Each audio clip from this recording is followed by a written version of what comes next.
And we are recording. So, hello everybody. I'm JJ, a lead instructor with devCodeCamp, and joining us in today's Alumni Spotlight is Megan Cindric. Hello, Megan. Hello. Thanks for having Nice. me. Yeah, it's nice to have you.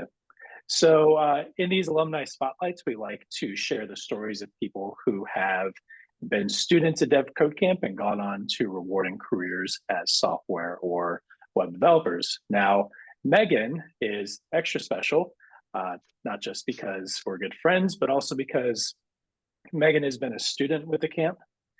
She has been a working developer. She's been an instructor with the camp, and she is currently a software developer. And she'll talk a little bit more about the specifics of her journey. So she just has a very unique perspective to offer about the student journey and seeing that both from the student perspective and the instruction perspective, as well as obviously her great on the job experience and how all that translates. So we'll be hopefully having some great conversation around that. And Megan, I just want to get started by kicking it to you and giving you the opportunity to just talk about your journey so far and really take us all the way back to when you first got interested in coding, what that was like, and then what led to your decision to ultimately do a coding bootcamp. Yeah, of course. And definitely my journey is one that I think deviates from the norm a little bit in the sense that my formal education background was not in any way related to software development or computer science or really any of those fields. I was about as far removed from that as you could be. I studied anthropology in college. And after graduation, one of my first jobs that I had was actually working at a nonprofit organization. Now that nonprofit was called Girls Who Code. If you're not familiar with them, they're a fantastic nonprofit, but their focus is really on getting girls and women who maybe have not been exposed to the tech industry or really haven't ever seen that as a space where they could, kind of exist or thrive for their careers, and getting them excited about that and really kind of changing the image of what a developer even looks like. Because before that, I really kind of had the idea that I think a lot of people that aren't really familiar with technology or coding kind of fields have, where a software developer is a guy sitting in a hoodie in his basement typing away at his computer. He's probably got like a Monster Energy drink on, all the LED lights. And for me, I was like, well, that's just not a space for me. So Girls Who Code was really the first time where I ever had the opportunity to see all of these very influential women that were working in tech spaces and all of the really cool things they were doing in different domains, from like art to health to just community development and things like that. And then it was also the first time I ever had a chance to actually write code. I'd never really done that in the past. I'd been on computers, I'd been on the internet. I knew my way around a computer better than my parents for sure, but I'd never written code, and I really didn't know what that entailed at all. So I got this chance to start looking at their curriculum, which was aimed at, getting elementary, high school kids excited about coding. And I found that it was something that I was really excited about. It had a lot of these kind of problem-solving tasks that were very engaging and creative. And for me, that sort of aha moment when you got the right answer and your code finally ran or you got to the solution, it was like this light bulb lit up, and I was very excited. And I was like, all right, let's move on to the next one. What can I do next? So that was what kind of started my initial interest in that field and kind of sparked that. Subsequently, this was right around 2020. So we all know in 2020 we had COVID and quite a few widespread lockdowns around the world. So unfortunately, I wasn't able to stay on in that position, and I was really looking to make a career change. I was focused in nonprofits that were doing after-school clubs, and there is no more school to have after-school clubs for. So really needed to make a switch. And I actually had a friend of a friend who had previously gone through the boot camp. She was very much in the same position as me, no formal background in computer science or coding or software development. And she had gone through the program, had really loved it, really loved that same kind of sense of accomplishment you got from working through a difficult problem. And she was working in the Milwaukee area in Wisconsin as a software developer. So I got in touch with her, just got to kind of pick her brain about how the experience went for her. And I thought, all right, this is going to be a big leap of faith, but it's lockdown. There's going to be no better time like the present. So I took that leap of faith and I signed up for the boot camp. And I'm so happy that I did. The way that the bootcamp was structured was a learning style that worked very well for me, having it be more kind of project focused as opposed to like digging deep on like memorizing technical terms and reading textbooks, the stuff that didn't interest me as much as it did to actually, get my hands on my keyboard and start building things for myself. So that just kind of further cemented that, okay, this is a field that I could really find success in and find happiness working in. So after the boot camp wrapped up, I was really ready to just kind of hit the ground running. So I dug in pretty heavily with the job search, and was fortunately able to land my first developer role with a company based out of the Milwaukee area that primarily focused on building financial software. So very data heavy, very numbers focused, definitely not a domain that I was super familiar with. Compared to other spheres of work. But it was a job that I really enjoyed. And I got to work that for about a year. I was fully remote for that job and I was living alone. So it was a little bit more isolating than I was expecting. And one of the things that I found that was kind of the biggest shift for me was I missed having more face-to-face interactions with people. So about a year after I was working at that company, working as a developer, I had the opportunity to actually come and rejoin devCodeCamp kind of on the other side, on the other perspective as an instructor. And for me, this was my happy place. This was like my dream job because I still got to keep that technical side that came with software development, building projects, building new curriculum, learning so much about these different topics we were going to be teaching our students. And then also getting this face-to-face interaction with all of the students I was teaching. And for me, I particularly liked being able to talk to students, having been in their shoes. We had a lot of students that I interacted with that were in the same spot I was in. They'd never written code before. They'd never worked with programming languages before. And it was really cool to be able to say like, hey, I did this. I know you can do this. You have the skills. We're going to get you there. We're going to be on this journey together. And then being able to kind of celebrate that success with them when they graduated and ultimately went on to work in the field. Now, after a few years of this, I was feeling like I kind of wanted to shift back into that sole development focus again, being a sole software developer. So that was when I actually made my most recent transition, which was to coming back as a software development engineer, level 1, at a company based out of the Madison area of Wisconsin. And that's where I've been ever since. And it's, for me, it's been a really good kind of step forward from my past development role because that people-to-people interaction I felt was kind of missing from the past role is very much here in full force. I feel like my team absolutely has my back. I get to check in with them regularly if I have questions or anything like that. So for me, this has really been kind of my dream situation as a developer. That's awesome. Yeah, you've had such an interesting journey as someone that was student, then developer. You got to have that on the ground experience, bring it back to the camp, share that experience with people, and then bring your experience as an instructor into your current development role. So my next question is, how do you feel like being developer, instructor, developer has benefited your skill set so far, right? How do you feel like this interesting journey has helped shape you to become a better tech professional? Yeah, really good question. I think coming off of the boot camp and being able to have that opportunity to work as a developer, working on a very, very large scale application, it gave me that first taste of, this is what the job entails. This is the day-to-day workflow that really is pretty closely mirrored at my current role as well. Like this is just commonly what a developer does in their day-to-day work or in their kind of, across weeks or months, even working on an application. So it gave me a better understanding of just the scale of these things and how things might change as we kind of scale up the size of the projects we're working on. And then a lot of practice working in a team environment. A lot of the projects I was doing as a student, we had some where we were working as small groups or as partners, but this was a much larger team. My team was also international. So I had, we had time zones to coordinate and all of that, but just kind of getting a better feel for, okay, how can I kind of best communicate if I have an issue to folks that are on my team. They might have some idea of what I'm working on, but they've got their own tasks they're working on. And how do I make sure I'm not, I'm not providing too little context, so they have to do extra legwork to know what I'm asking for and things like that. Now, coming back as a developer, as an instructor, getting to bring that experience in was really great. Particularly just talking to students that were kind of gearing up for that job search, because it is a little daunting, that first leap that you take as starting to work as a developer. So it was really great to get to just use that experience to say, like, well, this is what it was like for me. This isn't, a one-to-one translation, but here's some things to expect as you're moving into that role.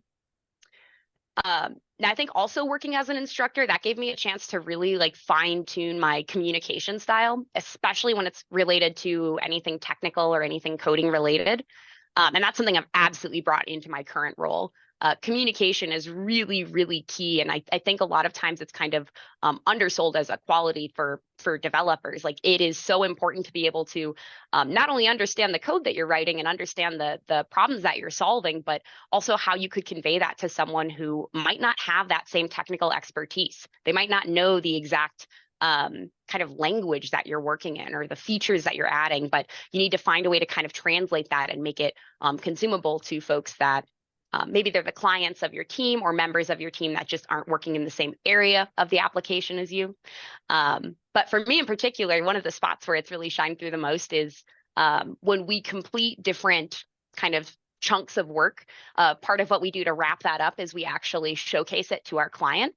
So this involves us as developers essentially in a Zoom call going around the horn, and we share a screen, we share the application, and we demo out the feature that we've completed in its entirety.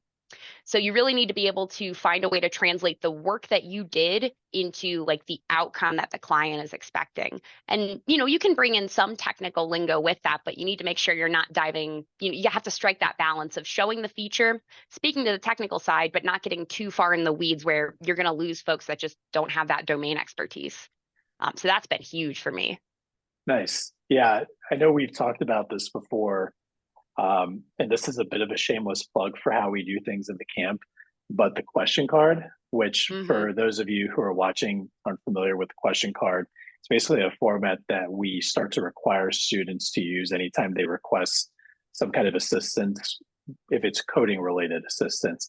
Other questions, we don't require that format, but for coding related problem solving questions, we basically have a 3-question format that students use. It's basically just a way to structure communication. And I know you said that you have absolutely used that format on the job. Is that accurate?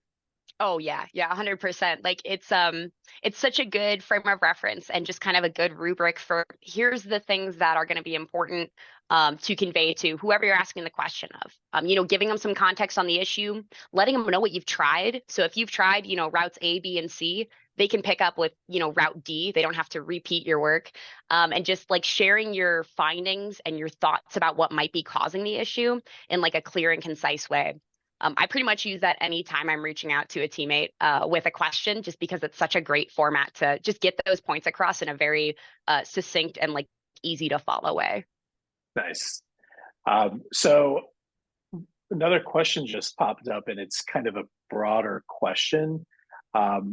But as you've had now multiple roles as a software developer, and correct me if I'm wrong, you've been remote the whole time, right? Yes. Yep. Okay. Because you're currently in Colorado, but your company's in Wisconsin? Correct. Yeah, I'm full remote. Nice. Really good with Zoom now. Yeah. Yeah. Zoom game's on point. What are the pros and cons to being a software developer, especially a fully remote software developer, just based off of your current experiences? Yeah, that's a really great question. And especially, since everything with COVID, I think software development is one of those fields where it usually plays very well as a remote role, just because if you have your computer, if you can get your code editor up and running, you can usually get the work done. Now, like you said, there's definitely pros and cons to being full remote. For me, one of the biggest pros is just the flexibility that comes with that. I've had previous jobs where, it's 9 to 5. You come in, you're there the whole day, and then you leave at the end of the day. And that can make it really difficult when real world things come up, like you have to get your car fixed, or you have to take your cat to the vet, or you have a dentist appointment. And it becomes like, okay, do I have to take like half a day of PTO or maybe a full day of PTO just to work around this one meeting or appointment I have? Yeah. And my role now, thankfully, there's a lot of leeway, a lot of flexibility with that. We do a lot of times what's known as like flexing hours. So, for example, if I have to hop off and I have a vet appointment for my cat, um, communication is still very important. So I have to make sure, if it is conflicting with a meeting, I've let everyone know, and that's okay if I miss that meeting. But if I'm not in a scheduled meeting and it's just work time, I can just let people know, hey, I'm going to be out away from my keyboard for about 30 minutes. I'll be flexing time later tonight. And that's usually our way of saying, I'm going to be gone for this chunk of time. I'm going to make that time up this evening, or I'm going to make it up this weekend. And really, as long as the work gets done, there's not that same kind of prioritization of you need to be down at your desk from this time to this time. And for me, that's also really huge because I'm someone who works well in kind of short bursts.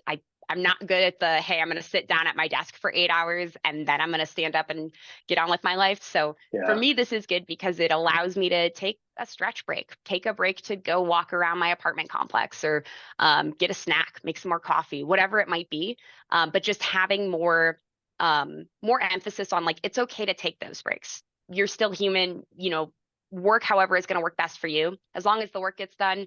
Hey, if you want to work 8 hours this weekend instead of working on Tuesday, and you've got all your appointments covered or all your meetings covered, then that shouldn't be an issue.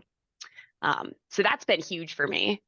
Nice. I would say on the flip side, well, to go along with that, that also allows for remote work being, I have my home office here, but I can work remotely on the road. I could work at a hotel room if I'm traveling, or if I visit my parents at home and I spend some time there, I can get work done there. So also feeling like I can bring my work with me very easily, and I kind of get to set those boundaries on, is this going to be a vacation where I'm going to bring my laptop and do some work, or is this going to be the full PTO vacation, laptop staying at home kind of thing? Nice. So you've talked about the flexibility, both just in terms of time and location. What about the actual work itself, like the work of being a developer?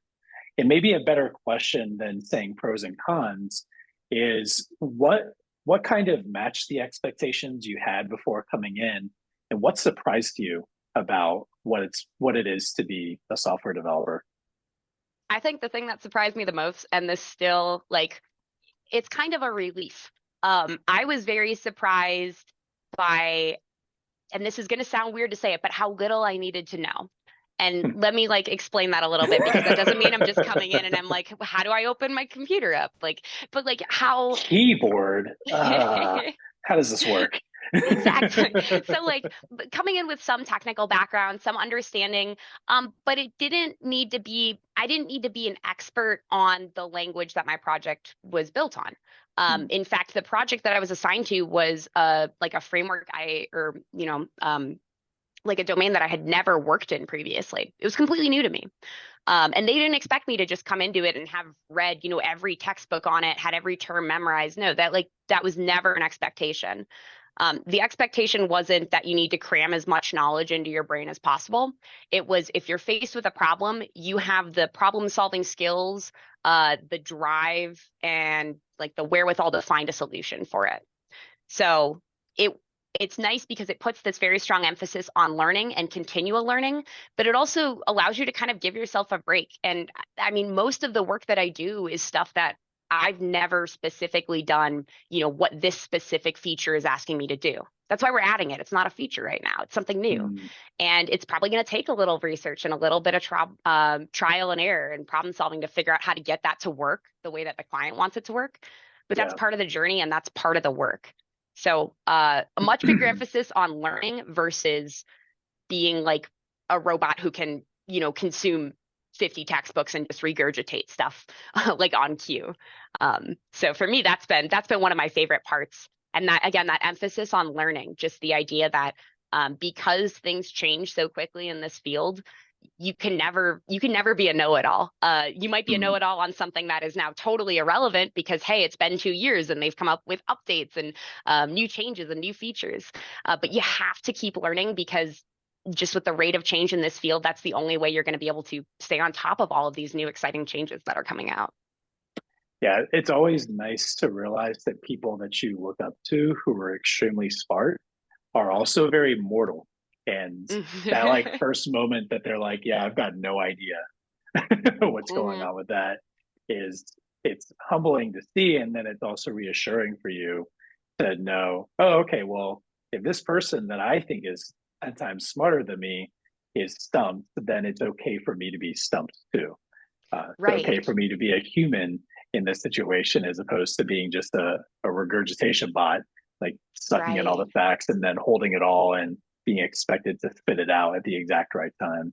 And this is such a creative craft. I think something I'll just share something that surprised me and something that I still think surprises a lot of people as they're learning is how much ideation is involved in Mm-hmm. building software and creating features where you're building something that probably hasn't been built before or hasn't been built in this way.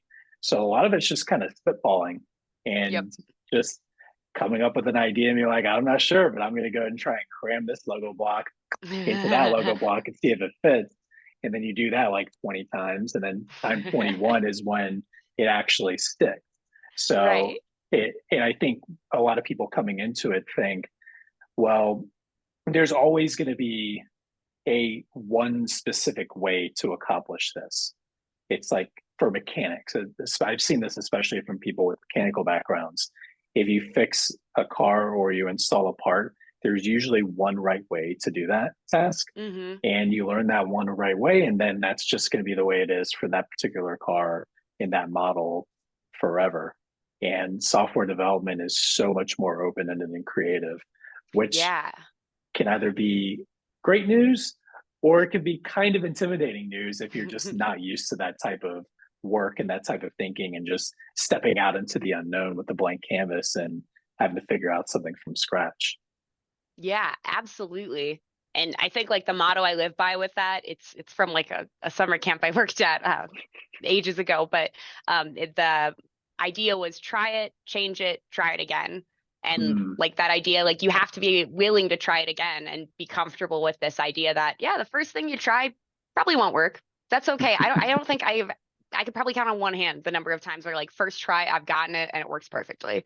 yeah. Um, but that's the name of the game, and you learn so much from those attempts that don't work more than I think people realize, especially as they're initially getting into this. Like failure is where you're going to do the most learning. Figuring out what doesn't work is going to eventually get you to that guiding point, time 21 where it finally works. And Yeah. those other attempts, they aren't just like lost to the wind. You still learned a lot, and maybe it wasn't the right tool for this problem, but hey, a week down the line, you've got a new problem, and the third thing you tried last time is the perfect solution for that.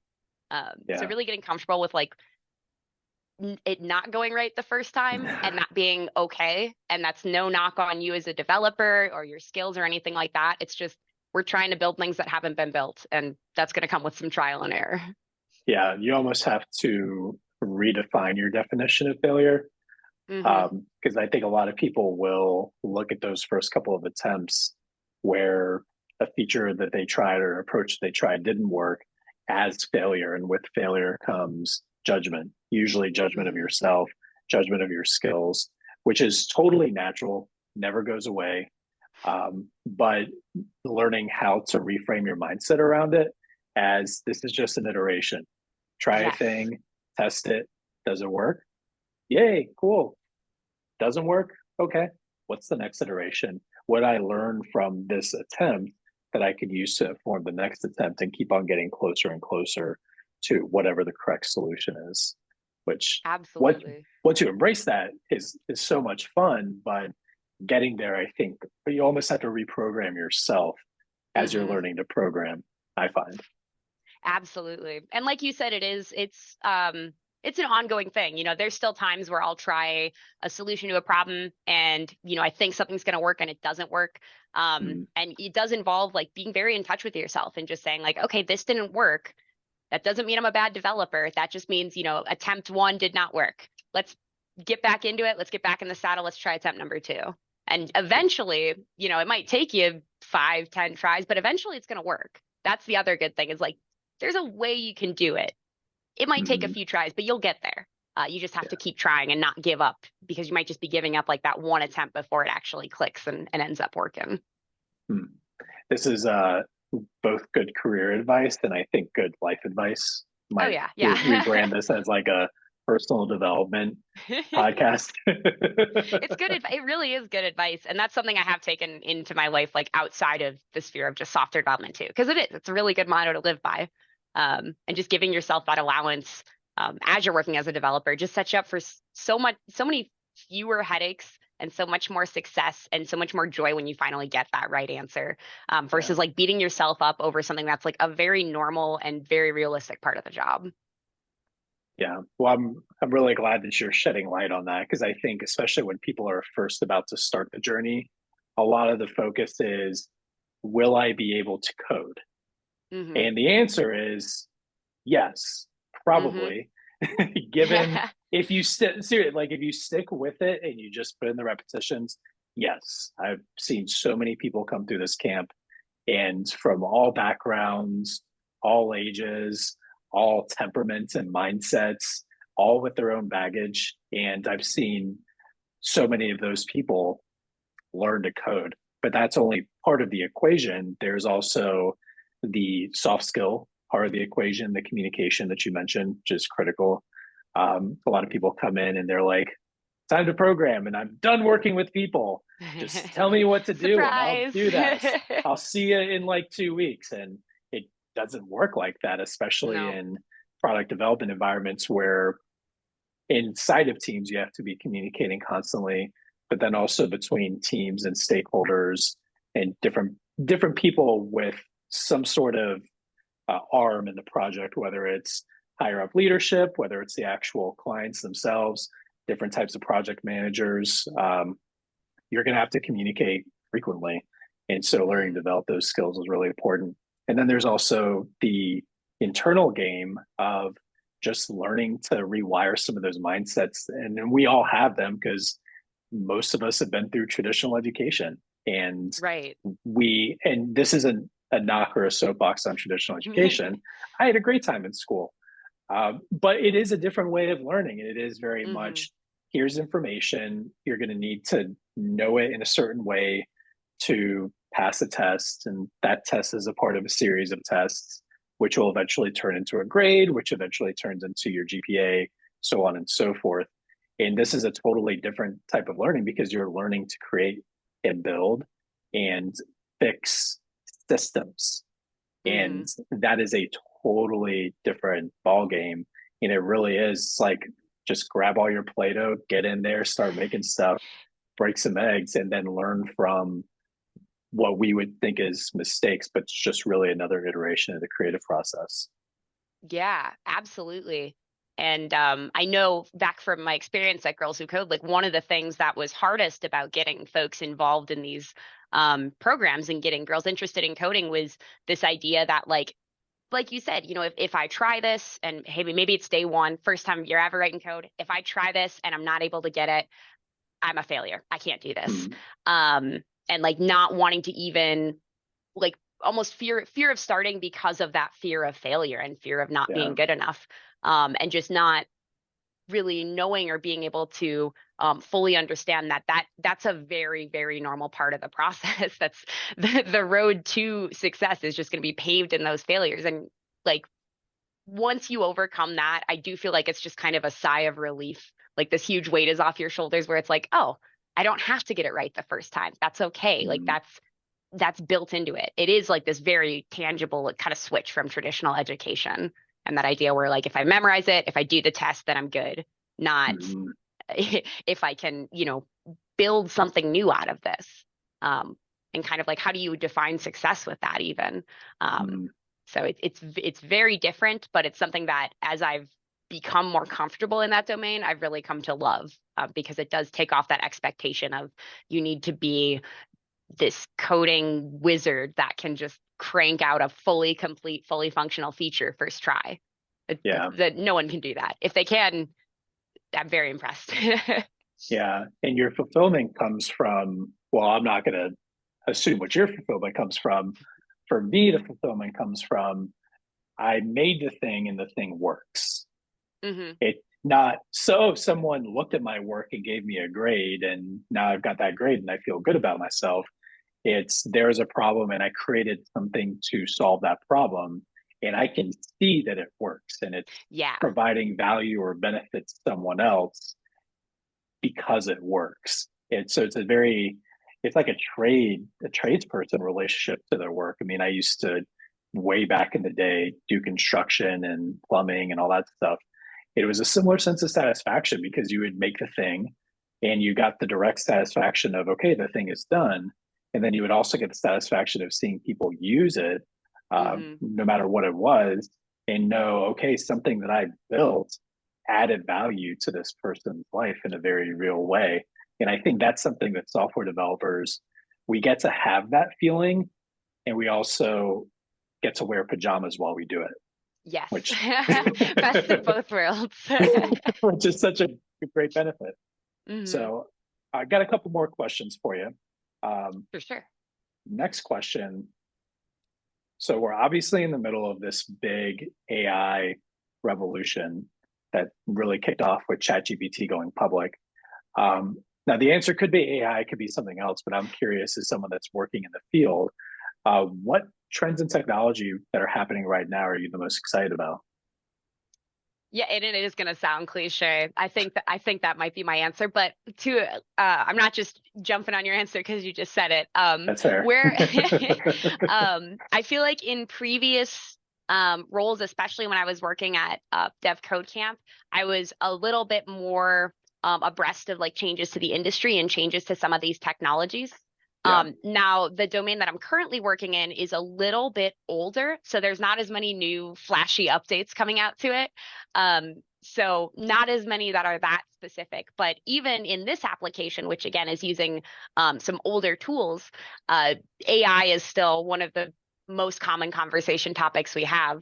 And I think part of that is just because it's like it does seem cliche at this point, just given the past, couple of years or so, but it really is like the single biggest like wave maker in the technology industry right now.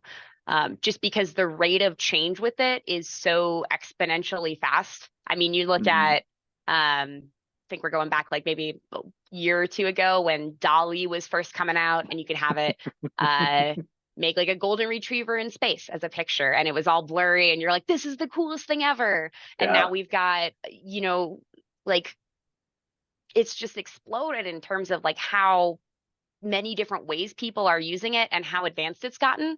And I think it's one of those where it's kind of like a new frontier. No one really knows where it's going to go next, but that's what makes it exciting. And I feel like sometimes folks are like, oh, AI is going to, take our jobs as developers. Mhm. I'm not really worried about that because I mean, who's to say what the world will be like in 10, 20 years? But at least for Sure. right now, like we talked about, a big part of this role is still very people focused. Mhm. So I'm not necessarily worried about like there's going to be, our AI developer is going to be a member of the team and is going to be submitting stories and I don't know, coming to our daily meetings and talking in a robotic voice, like none of that, because it is still so people focused. And still, I think that's a long way to go before anything like that would happen. But it could Yeah. still have such like incredible impacts and influences just on the technical domain, but just in other domains as well. There was an article I read about like a week or two ago that was talking about how Microsoft had leveraged AI to help identify alternatives for lithium batteries. And Mhm. AI just through like the computational power of this model, it was able to just run all of these different, I'm going to be butchering it, but like looking at all the different possible element configurations and what would be like a close approximation for a lithium battery. And it Mhm. already had identified a few. And they had estimates in there for how much human thought processing power would have had to go into that and how quickly AI was able to do it. So things Mhm. like that, and that could be applied to domains of like medicine as well, and different cures for different diseases, different alternative fuel sources, things like that. So I'm excited and hopeful to see new developments kind of in those fields as well, where we're using it to just kind of speed up how fast we're able to come up with new ideas, and not Yeah. necessarily replacing those new ideas altogether, if that makes sense. Yeah. Yeah. The the metaphor I use, which again is kind of betraying my construction background, is the shift from having to dig a ditch with shovels versus digging a ditch with a big piece of heavy equipment. It takes Hmm. fraction of the time. You don't need quite as much manpower so it's not necessarily that you're going to cut workers from a crew. It means now instead of having 10 people digging a ditch, you've got those 10 people distributed across other tasks.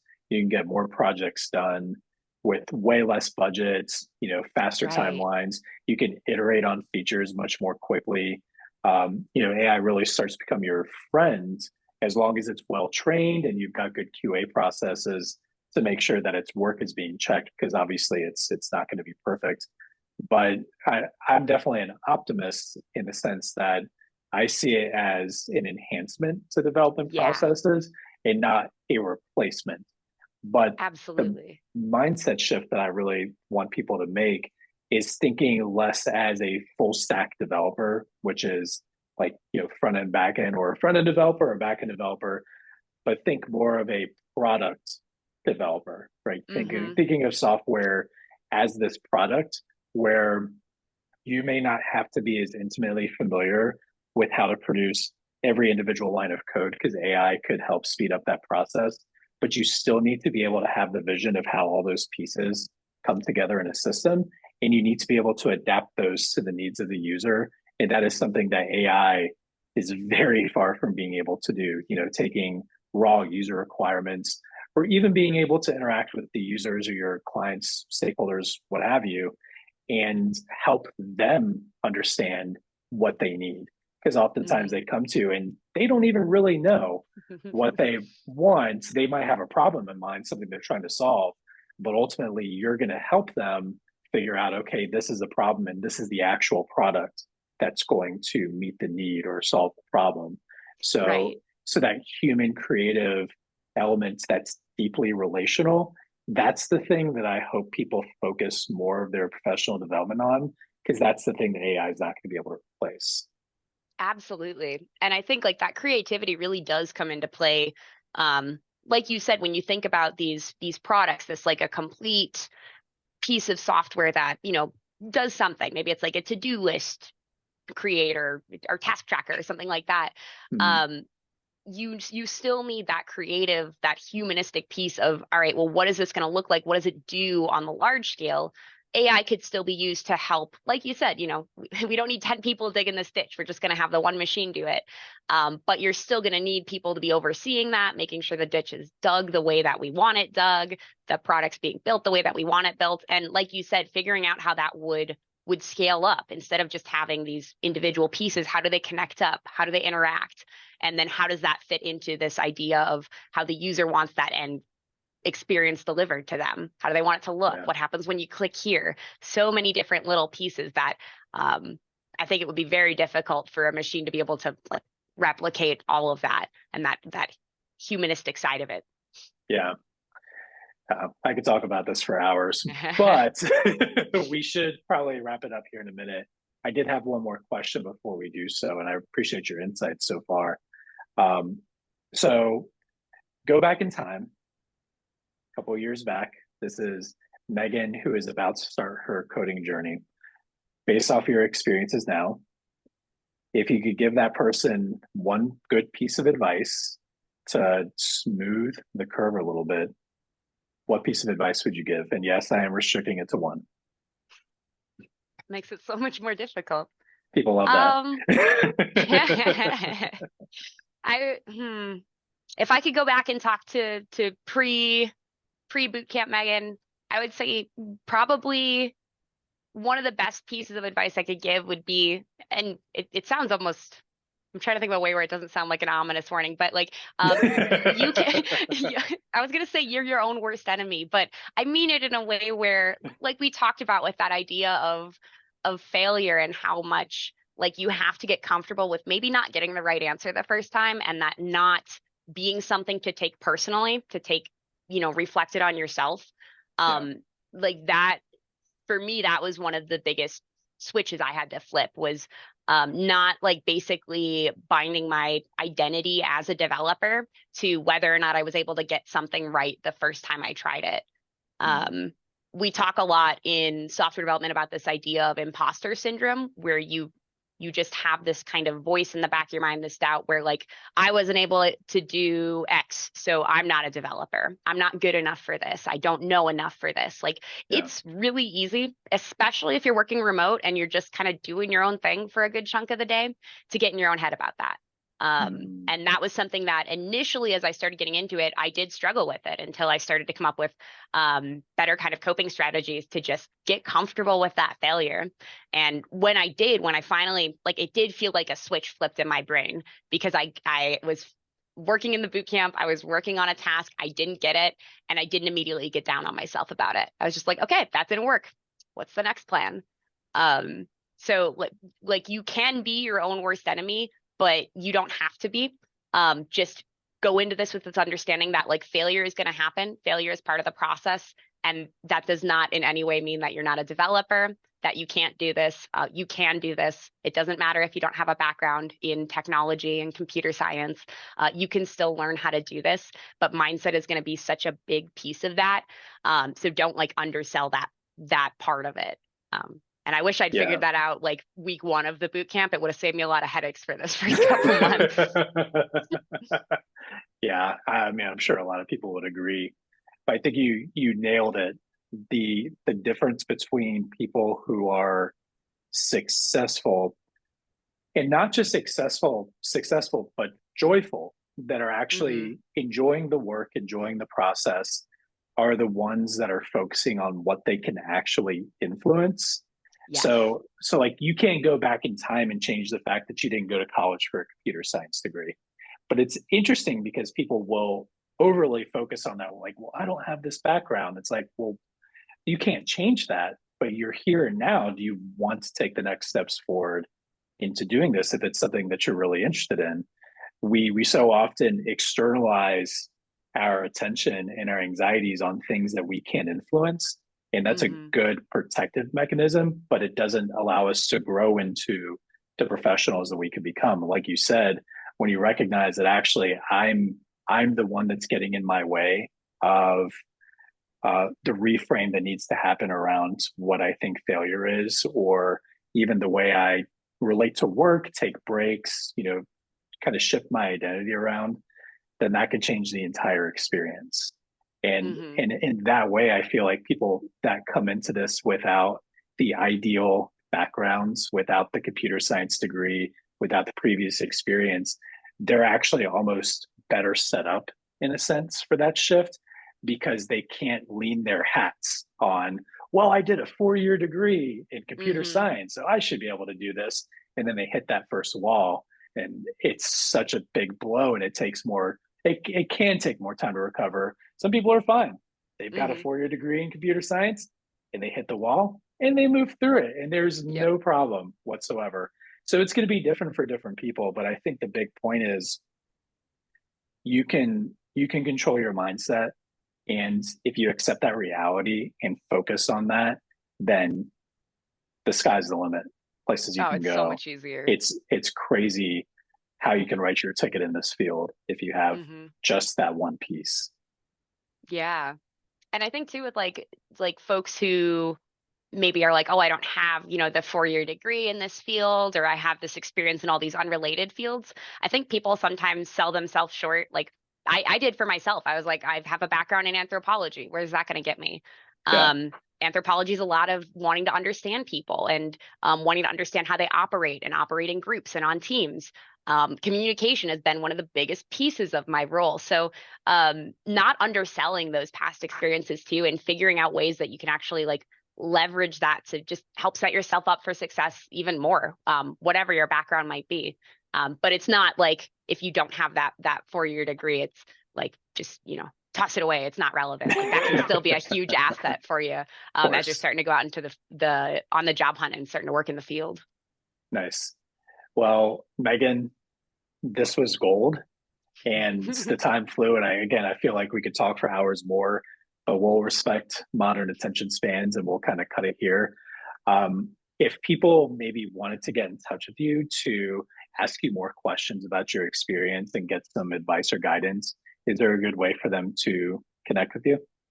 Yeah, absolutely. I'm not super active on social media apart from I do have a LinkedIn, so that would be the best place to reach out and connect with me, and maybe we can get the link posted somewhere. But feel free to reach out, send me a connection request down below. It uh, might appear here if my okay. editing skills can allow it. We'll see. Well, regardless of where the link is, feel free to shoot me a connection request on there or shoot me a message.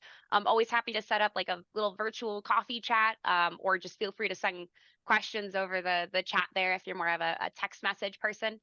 But yeah, always happy to connect. Feel free to ask more questions or, if you want any advice or tips kind of moving through this journey or questions about whether or not this is the right path for you or just anything at all, feel free to reach out. Always love to connect. And yeah, just hit me up on LinkedIn. Awesome. Well, Megan, thank you so, so much again for sharing your wisdom and your time with us. I hope all of you got something out of this. If not, go back, watch this again because there's plenty of really good stuff. And we will see you on the next one. Happy hacking. Happy hacking. Bye.